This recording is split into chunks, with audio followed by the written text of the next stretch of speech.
ସିଏ ଉପାସ କରିକି ହାଲି ହେଇଗଲା। ତୁ ଉପାସ କରୁଛୁ ଆଜି? ଖାଇବି କିଛି ସକାଳୁ। उपासना अलग थे ଜଳା ଫଳା ନୁହଁ?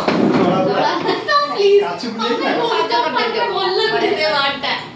काचू ଯଦି ତମ ପାଟିରେ ଭଲ ଲାଗୁନି। काचू गुंडिया लगा ଜଳା ଫଳା ଜଳା ଫଳା ଖାଇପାରିବ।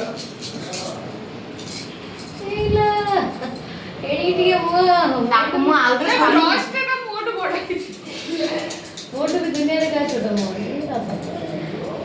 ହେଲା ଏବେ ଉଠୁ ମୁଁ ତାକୁ ସଜ କରିଦେବି ଆଉ ଟିକେ ବଢିଆ ନା ସଜ ହଉ ସଜ ଗୋଟେ ହଉ ଷ୍ଟିକ୍ ଲଗେଇବ ସେପଟେ ଗଲେ ଏବେ ମୁଁ କହୁଛି ଲିପଷ୍ଟିକ୍ ଟା ମାମୁ ପଳେଇ ଆଇ ତ ଭଲ ସଜ କରିଦେବି ବା ଲିପଷ୍ଟିକ୍ ଲଗେଇବୁନି ସେ ଦେଖାଯିବନି ବା ସେତିକି ତ ହଁ ଆଉ କଣ ଲଗେଇ ହଁ ନା एड़ा ट्रेन